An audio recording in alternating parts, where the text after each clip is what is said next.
Hi, my name is Rosita Smank and I'm a fixed-wing and helicopter pilot.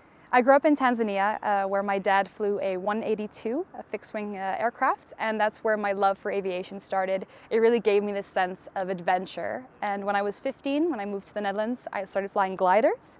And in 2021, I got my helicopter PPL. But now I'm starting my career as a commercial helicopter pilot. I'm working towards my commercial license, and I'm very excited what the future will bring flying as a commercial helicopter pilot.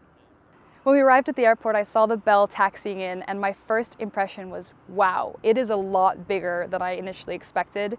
It is marketed as a short, light single, and immediately you start comparing it to other helicopters in that class, but it's actually in a class of its own.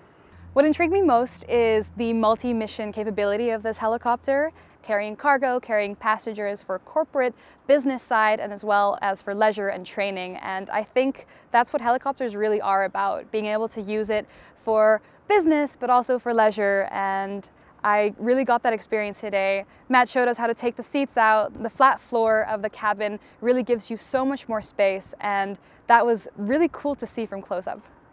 Well, I got into the helicopter quite quickly, sitting next to Stan, which is an incredible opportunity. I think flying with a pilot with so much experience is always very exciting. And my first initial impression looking at the cockpit display is seeing these two big Garmin G1000 screens. I'm used to that in the fixed wing world, but seeing it in a helicopter is pretty unique, and it's really kind of the new generation of helicopters. And then the startup procedure was just amazing. I mean, I don't think I've ever seen a helicopter start up with just one switch, and it was very simple. The dual FADEC system is incredible. It's so ahead of its time, and I think it'll help any pilot, especially pilots like me who are just entering the business and learning how to fly helicopters. It's a great way to get to know turbines and have that safe backup of a dual channel system. Picking it up into the hover was super easy. We were using about 40% of the power, and to know that you have so much excess backup power is a very comfortable feeling. Taking off, we obviously had to make sure to see what it's like to pull a bit more collective, and we shot up like a rocket, which was very cool.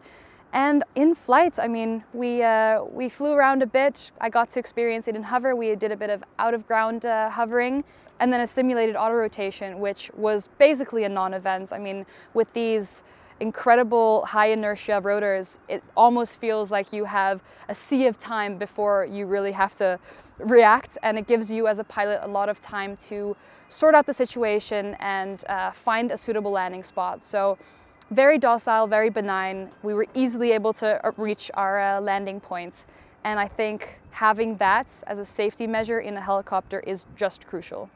Obviously, the interior now doesn't have the broom closet set up in the front. You've got so much space in the back. Although I was sitting in the front, I do have a rather tall partner sitting in the back. He had amazing view, and having those seats slightly raised up gives you an excellent view if you've got tourist passengers in the back, if you're doing scenic flights.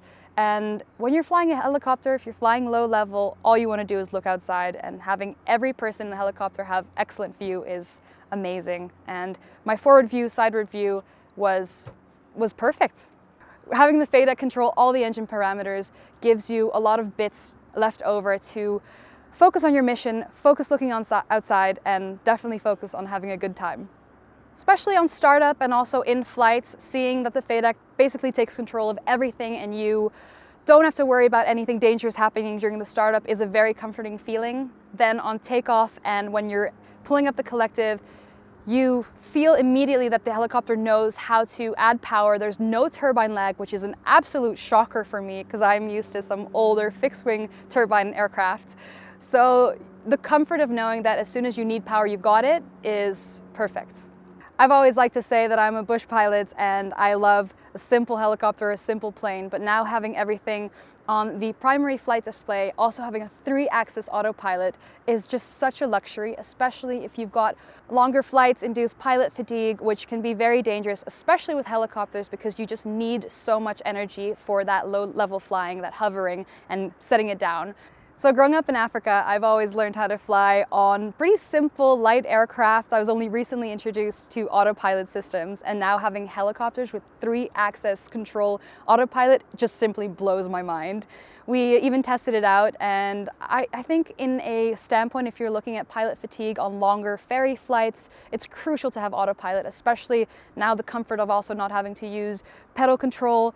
It makes your life a lot simpler, and I always like to say with helicopters, when you come into land and that hovering, it takes a lot of energy, and you want to save up that energy, especially if you're doing longer cruises.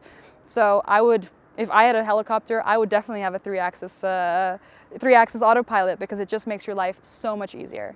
Now, having experienced this helicopter and being able to see it from the inside, outside, fly it, I am just simply overwhelmed by its capabilities as a multi-mission machine.